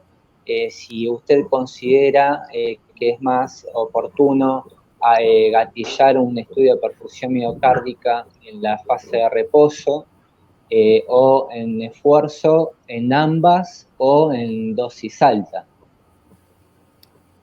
La mejor calidad yo creo que uno la va a tener en las imágenes que son de acuerdo al protocolo que se use en el centro, las imágenes habitualmente con dosis altas son las que van a tener mejor calidad de imagen. Lo que está visto también es que las imágenes con dosis un poco más bajas, como pueden ser las que usan protocolo de un día y solo estrés, se pueden gatillar también. Y las imágenes, la calidad de la imagen también es buena. Lo que está más descrito o mejor es sobre todo en las imágenes de reposo y con dosis altas, donde la frecuencia cardíaca es más regular y permite esa fragmentación de ese ciclo RR hacerlo de forma más uniforme. No sé si con eso respondí a la pregunta. Sí, queda bien en claro. Gracias. Néstor, ¿alguna pregunta? ¿Qué tal, doctora Mónica? Excelente la presentación. Mi pregunta es acerca de los protocolos para evaluar viabilidad con Cestamivir. Sí. El Cestamivir, si se utiliza para evaluar la viabilidad, se utilizan lo que serían las imágenes de reposo y lo que está descrito es que tanto el talio por ahí y las imágenes luego con positrones, que creo que es la charla que viene atrás nuestro, son los que están como mejor definidos para hablar de viabilidad. La viabilidad con el MIVI lo que se utiliza es una imagen de reposo y después otra imagen de reposo, pero con el uso de nitritos sublinguales. ¿Sí? La comparación de esas imágenes permite que esas células miocárdicas que que están isquémicas, luego de la vasodilatación, incorporen mejor el radiotrazador. Y de esa comparación surge la viabilidad. Gracias. No, de nada. Buenas tardes a todos. Yo quisiera preguntarle si los estudios de perfusión son los que habitualmente son los más comunes, los que más se hacen, si se están haciendo algún otro tipo de estudios cardiológicos y con qué técnica. Bien, la perfusión sí, el estudio de perfusión miocárdica es el estudio que más se hace dentro de la medicina nuclear. Dentro de otros estudios que se podrían utilizar son los marcadores con pirofosfatos, como mostró el doctor Aguadé, en busca de aquellos pacientes con amiloidosis cardíaca. Otros podrían ser la marcación neurohormonal con el MIBG, por ejemplo. No sé si con eso respondí a la pregunta. Sí, sí. Perfecto. Doctora, ¿qué tal? Germán. Sí, me perdí. Quería Hola, hacerle Germán. una pregunta. ¿Qué tal? Sí.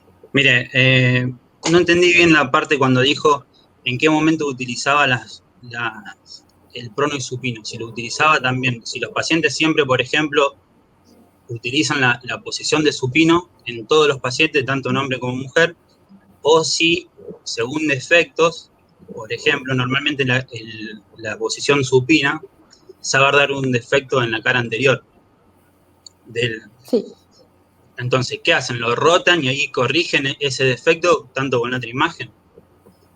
Sí, lo que está descrito es que habitualmente las imágenes se toman en supino. Y también está descrito que las imágenes pueden tomarse en prono. Cada posición tiene sus ventajas y sus desventajas. Habitualmente la imagen en supino, como vos decís, tiene un defecto en lo que sería la parte de la cara anterior, sobre todo en las mujeres y mujeres con mamas voluminosas. En el varón puede dar un defecto en lo que sería la cara diafragmática. Entonces, al ponerlo prono, por ejemplo, en el varón, esa atenuación por la cara diafragmática desaparece. Y eso que parecía un defecto, en realidad no lo es. Y eso es lo que se llama defecto de atenuación. En nuestro servicio nosotros utilizamos habitualmente para las mujeres posición supina y para los varones la posición prona. Y como nosotros hacemos las imágenes y las vemos rápidamente para definir, como usamos protocolo de un día, si vemos un defecto que nos parece que es atenuación, ese paciente lo damos vuelta. Entonces, si ese defecto desaparece o cambia de lugar, definimos que es por atenuación. Y si ese defecto sigue estando, pero por ahí... Claro, y así evita la parte de reposo. Claro, exactamente. Pero nosotros nos manejamos. Habitualmente las mujeres siempre supinas y los varones siempre pronos, y los podemos cambiar de acuerdo a lo que nosotros vayamos viendo en la imagen. Si el defecto sigue estando tanto en prono como en supino, es un defecto que está fijo. O sea, que es un defecto que realmente corresponde a un defecto de perfusión. Bien. Gracias, doctora. No, de nada. ¿Alguna otra pregunta?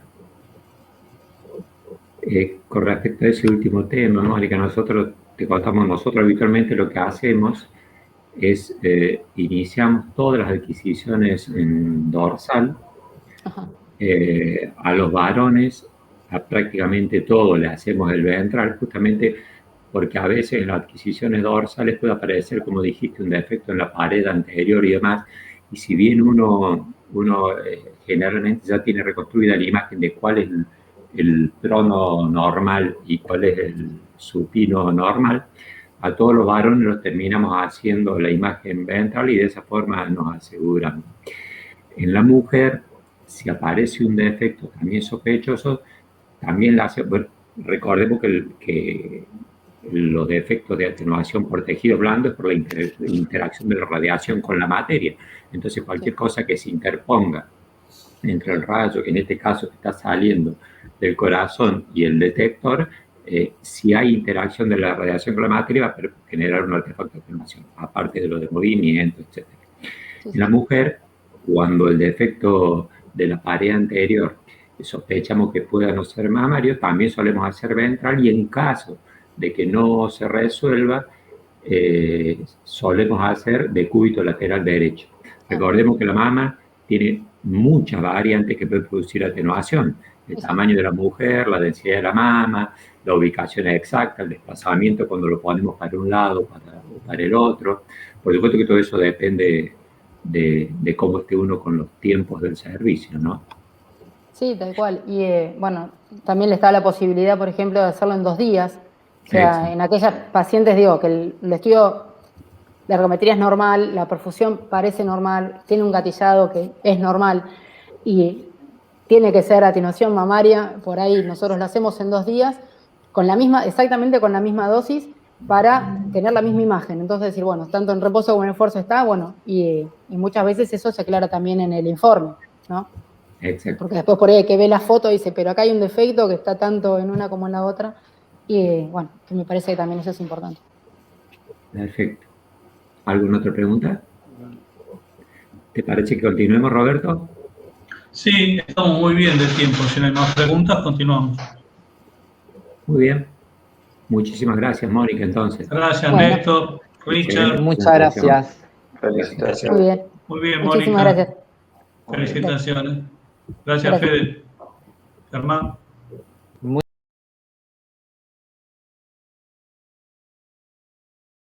Buenas tardes. Quiero agradecer la invitación tanto al comité científico como al comité organizador a este congreso. Y vamos a compartir entonces el tema continuando con el esquema del congreso. Tenemos información por un lado fundamentalmente anatómica y por el otro lado información fundamentalmente funcional, y que actualmente tenemos la posibilidad de unir esta información anátomo-funcional y metabólica. De allí que es extremadamente importante recordar el término sinergia, que es el resultado de la acción conjunta de 2 o más causas, pero caracterizado por tener un efecto superior al que resulta de la simple suma de dichas causas. ¿Qué es lo relevante dentro de fusión de imágenes? Es un campo de rápida expansión que sirve para optimizar la utilidad de las imágenes en medicina y lograr impacto en la atención del paciente y en la costo-efectividad. La fusión de imágenes puede ser adquirida, por un lado, en forma separada, realizando una comparación visual, cabeza a cabeza con ambas imágenes, o fusión post-procesamiento. Pero de esta manera, de la manera de fusión post-procesamiento, el equipo que se perdía, digamos, dentro de lo que eran las imágenes, es la precisión anatómica, la corrección de atenuación se convertía en inespecífica y se prolongan los tiempos de adquisición e interpretación de los datos tan valiosos. De manera que los equipos híbridos actuales lo que vienen a hacer en estas imágenes que se adquieren simultáneamente es a subsanar estos defectos. Sin embargo, debe tenerse en cuenta que la fusión de las imágenes implica registros inherentes entre sí, es decir, se debe lograr fusionar lo que tiene que ver la información de la medicina nuclear, del estudio nuclear, con la información tomográfica y hacer coincidencia de voxels, y debe recordarse que la resolución espacial de la tomografía es mayor que la resolución espacial de del SPECT o del PET, y por lo tanto debe realizarse una reconstrucción subsecuente. Los sistemas híbridos lo que realizan es una conjunción de 2 bondades. O sea, por un lado tenemos los estudios nucleares, donde fundamentalmente la información es funcional y metabólica, y por el otro lado tenemos imágenes fundamentalmente con información anatómica y criterios morfológicos. Sabemos que los estudios nucleares nos dan fundamentalmente, digamos, tienen la posibilidad de informar alteraciones funcionales antes que las anatómicas, de manera que estas alteraciones funcionales se pueden conjugar con la información tomográfica del tamaño, la textura y la atenuación de los tejidos. Por lo tanto, estamos adicionando función a la forma. Acá tenemos las diferentes marcas disponibles de estos equipos híbridos, tanto Siemens como Philips, General Electric, Meiso, han generado diferentes tipos de equipos, y a la evolución en estos 20 años de equipos híbridos comerciales ha logrado inclusive la incorporación de un equipo, en este caso Meiso, de triple modalidad. En relación a los sistemas CPET-CT, es importante reconocer que la utilidad costo-efectiva de las cámaras de iodo de sodio convencionales, junto a los colimadores orificios paralelos y los múltiples tubos fotomultiplicadores, que es la tecnología más ampliamente disponible, y a la vez la evolución de estos métodos, de estos sistemas, hacia actualmente detectores de estado sólido como el CZT, con múltiples colimadores pinhole, con la posibilidad de adquirir imágenes con mayor definición en menor tiempo y con menor dosis radiactiva. A su vez, la configuración de la tomografía también debe ser seleccionada de acuerdo a si preferimos en relación a necesidades de servicio una TC de baja resolución o una TC de alta resolución diagnóstica, dependiendo esta decisión fundamentalmente, como decíamos, de la utilidad diagnóstica requerida por el servicio y a tener en cuenta también la dosis de radiación ionizante a utilizar, el blindaje requerido y los costos de estos equipos. Los campos de aplicación de estos métodos híbridos es amplia, fundamentalmente enfocados en la oncología en primer lugar, y en el caso de nuestro centro, que también es cardiovascular, la cardiología es muy relevante y luego se encuentra en el resto de los estudios. Las imágenes híbridas tienen diversas utilidades. Por un lado, la de localizar y definir la captación del radiofármaco, optimizar la radiosimetría, corregir atenuación, poder guiar procedimientos invasivos, definir mejor el objetivo de radioterapia, optimizar estrategias terapéuticas y de esta manera lograr incremento de la sensibilidad de la especificidad del método, así como del valor predictivo positivo.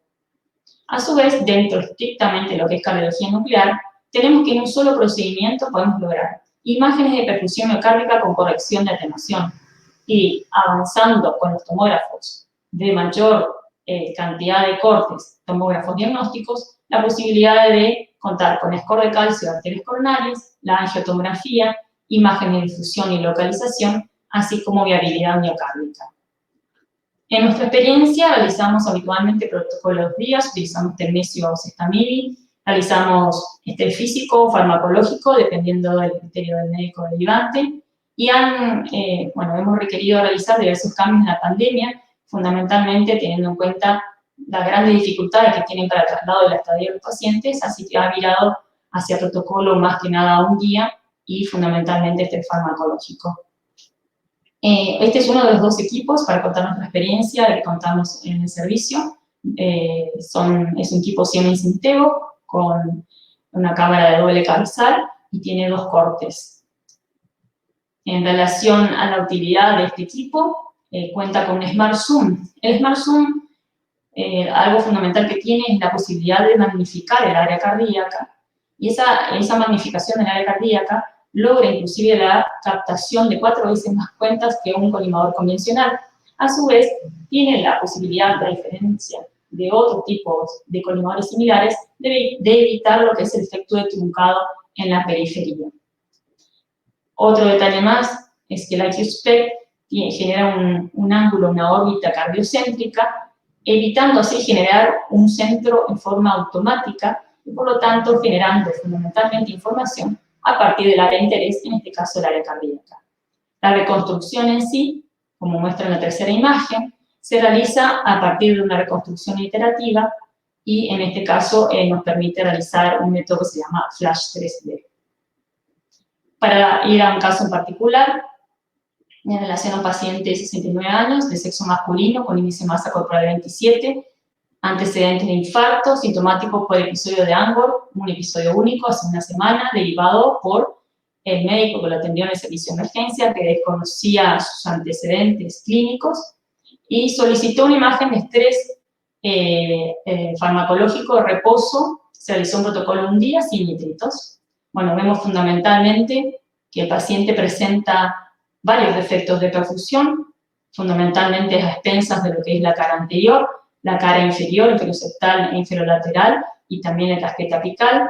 No se ve reversibilidad, inclusive podemos ver los volúmenes del ventrículo izquierdo incrementados.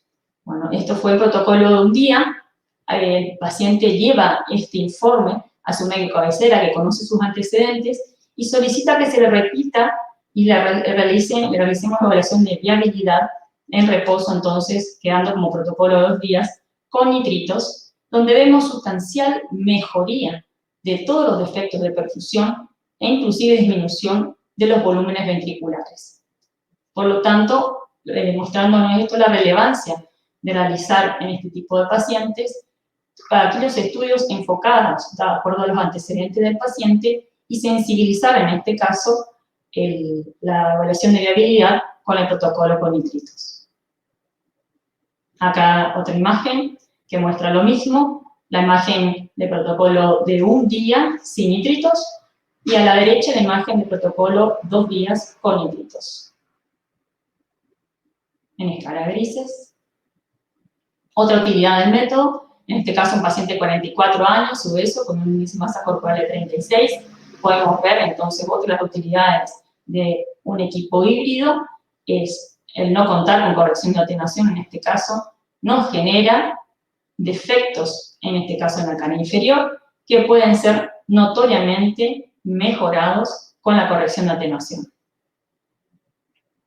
Sabiendo ya de lo que dice la utilidad en la cardiología nuclear, también mostrar la gran relevancia que tiene, en este caso la localización anatómica, en este caso es un estudio paratiroideo, y de esta manera brindar la utilidad de este método para que el acceso quirúrgico pueda ser un acceso mínimo.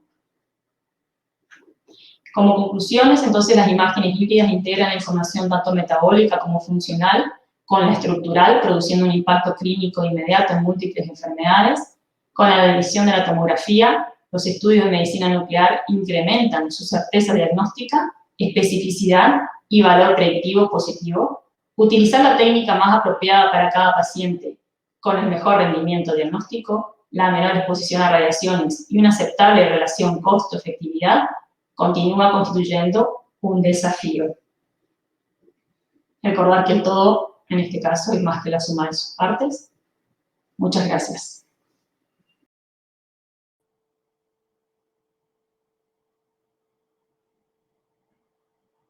Bueno, buenas tardes. Muchas gracias por permitirme estar acá con ustedes. Vamos a hablar sobre este tema muy crucial, muy interesante, que es justamente los aspectos técnicos de la adquisición, el procesamiento, la fusión de imágenes y la atenuación. Vamos a hablar sobre algunos aspectos más generales. La doctora que me presidió dio una charla muy interesante, muy práctica, y vamos a hablar de algunos aspectos generales sobre lo que ella planteaba. Bueno, una de las primeras cosas que tenemos que plantearnos es que indudablemente nuestros métodos son métodos que tienen que ver con lograr el diagnóstico de la problemática del paciente. Cada uno de nuestros métodos van a tener diferentes formas físicas de adquirir información, y entonces uno va a encontrar que, de acuerdo a la forma de adquirir información, cada uno de los métodos nos va a mostrar imágenes diferentes. Entonces, y esto es una de las cosas que tenemos que tener muy en cuenta, porque indudablemente lo que vamos a ver en una y en otra cosa no va a ser exactamente igual, y esto no implica que un método sea peor que el otro, sino que simplemente la forma física en la que se adquiere la información es diferente, y conocer la forma en que físicamente se obtiene esa información nos va a permitir también saber cuáles son las potencialidades y las limitaciones de cada uno de los métodos. Indudablemente que medicina nuclear, especialmente en cardiología nuclear, ha tenido una evolución enorme en los últimos años. En esta diapositiva ustedes van a ver las primeras imágenes adquiridas con potasio como elemento radiactivo en 1973, y estas imágenes de 2016, en la cual muestran una evolución enorme en cuanto al campo diagnóstico de la cardiología nuclear. Y esto es una de las cosas que justamente tenemos que tener en cuenta en cuanto al uso de los métodos. Nosotros vamos a tener imágenes que tienen que ver con lo morfológico, imágenes que nos van a dar mucha información desde en cuanto a la anatomía, como son la tomografía y la resonancia, con resoluciones espaciales en milimétricas, incluso submilimétricas, pero también vamos a tener, por otro lado, las imágenes de medicina nuclear, en la cual vamos a tener otro tipo de información que tiene que ver más con lo funcional y con lo metabólico, y en este sentido nos va a permitir visualizar moléculas específicas a un nivel de rango picomolar. Entonces, cuando hablamos de hacer diagnóstico, cada modalidad de imagen nos va a aportar información clínica que en determinado paciente, indudablemente que cada modalidad de imagen nos va a aportar información clínica, y en la actualidad habitualmente la combinación de una o más técnicas nos va a proporcionar el diagnóstico. Ya en la actualidad muchas veces un solo método diagnóstico no va a permitir que lleguemos a un adecuado diagnóstico. En ese sentido, el papel de los equipos híbridos en medicina nuclear es fundamental. Inicialmente, la incorporación de los equipos híbridos en medicina nuclear tuvo que ver mucho con corregir defectos de imagen, crear mapas de atenuación que nos permitían mejorar las imágenes, mejorar el número de cuentas y lograr tener mejor información diagnóstica en nuestras imágenes de medicina nuclear. Pero en la actualidad, en la medida que la tecnología ha ido avanzando y hemos logrado mejores equipos en cuanto al avance tecnológico, no solamente tenemos la utilidad de corrección de atenuación, sino que estas imágenes nos han aportado también información anatómica, lo cual nos implica que tenemos lo mejor de los dos mundos.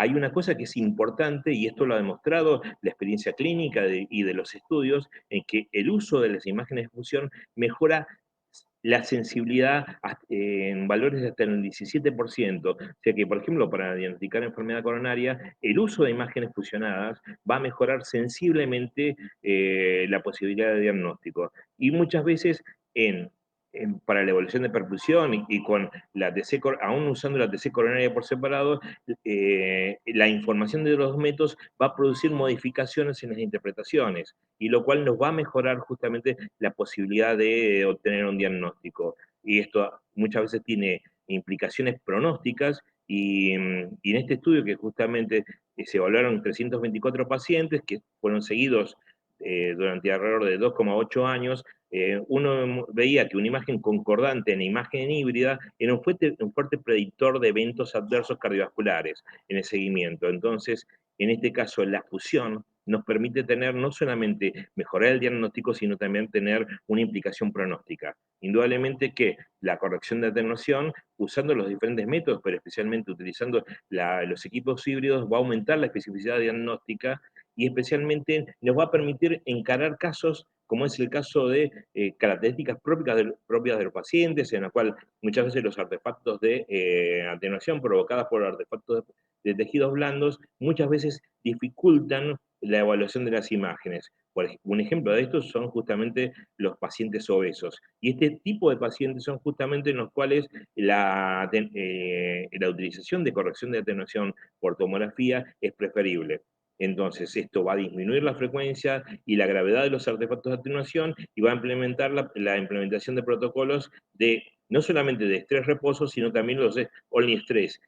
Pacientes en los cuales vamos a tomar un solo juego de imágenes precedidas de un estudio de apremio negativo, la realización de un estudio de only estrés con adecuada calidad de imagen va a tener un alto valor predictivo negativo en cuanto a la producción de eventos y nos va a permitir descartar una enfermedad coronaria significativa, especialmente en pacientes con sospecha de síndrome coronario agudo. Entonces, la utilización de CT no es un valor nimio. Indudablemente que cuando vamos a un impacto más general de la aplicación del SPECT-CT, esto está demostrado en la evaluación de muchas patologías. La incorporación de localización anatómica ya se ha demostrado utilidad en patologías como el linfoma, infecciones, localización de tumores neuroendocrinos. Entonces, esto está altamente probado que el uso del SPECT-CT con el aporte de la localización anatómica es útil y debiera ser aplicable. Indudablemente, este es un ejemplo de cómo en un PET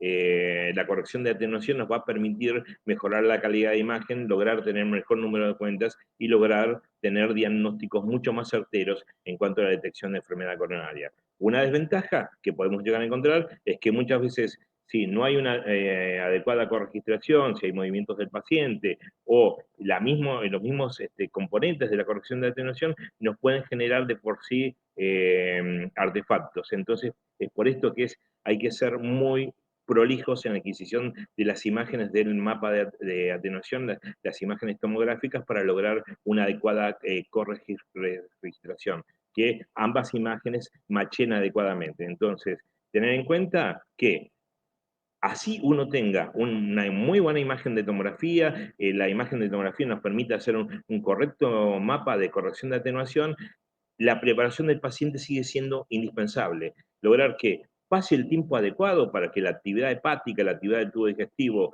disminuya es importante, sigue teniendo la misma importancia que cuando tomamos imágenes de medicina nuclear solas, convencionales. Entonces, mantener los tiempos aún es importante en cuanto a la preparación adecuada del paciente para adquirir las imágenes, dejar pasar el tiempo adecuado.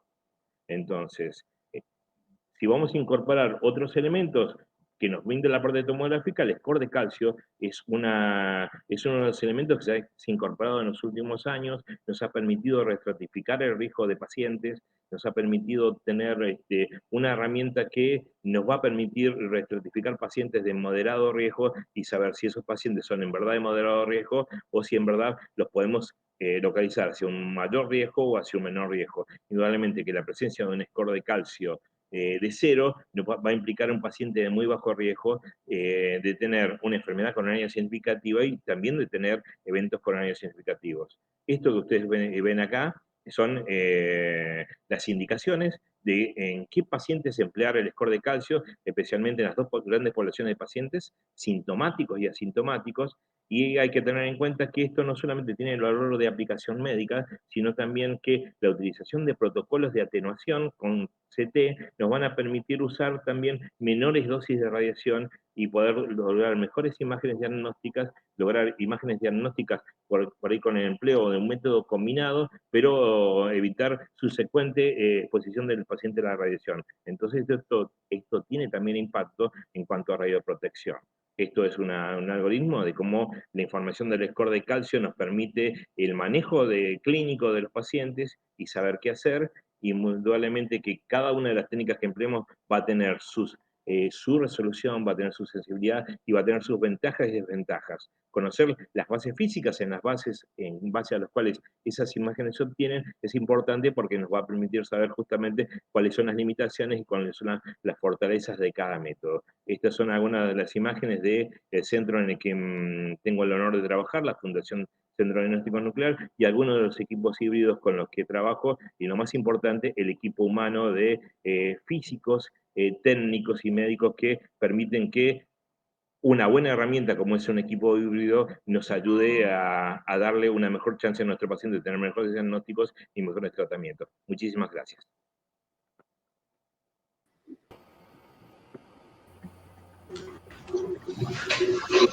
Muchas gracias, doctora Coco y doctor Agüero. Tenemos unos minutos para hacer preguntas, panelistas. Richard, Néstor, Federico. Hola Roberto, hola doctora, ¿qué tal? Excelente las presentaciones. Yo quisiera preguntarles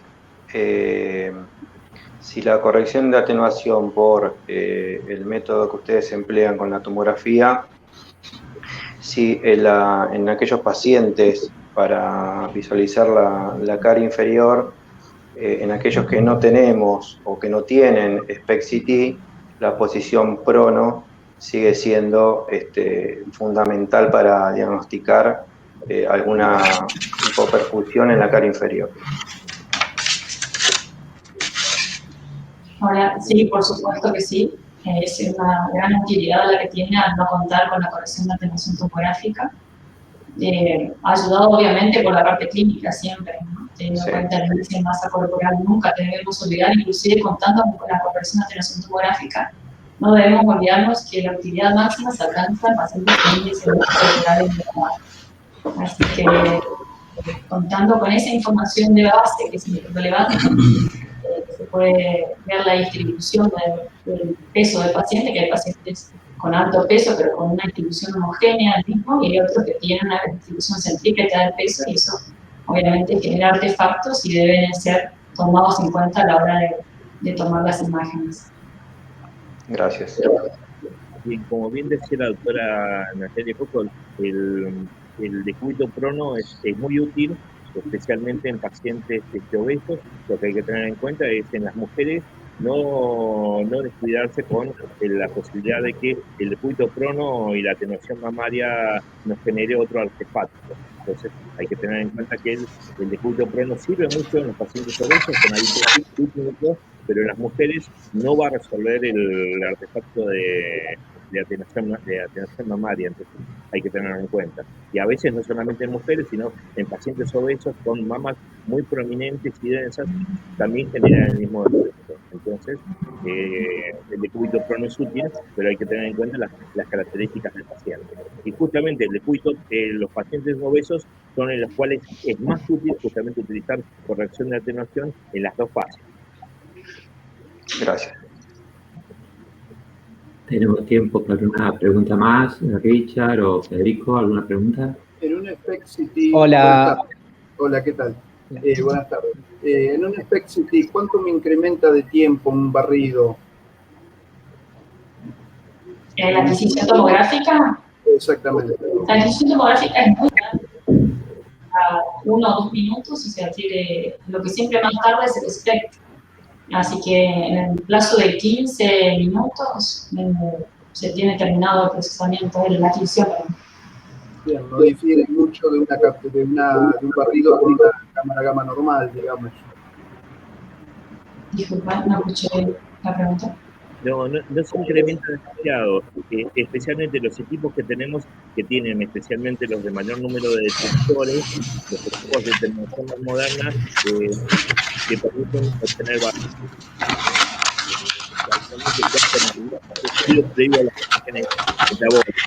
no tardan de 5 a 10 minutos, no implican un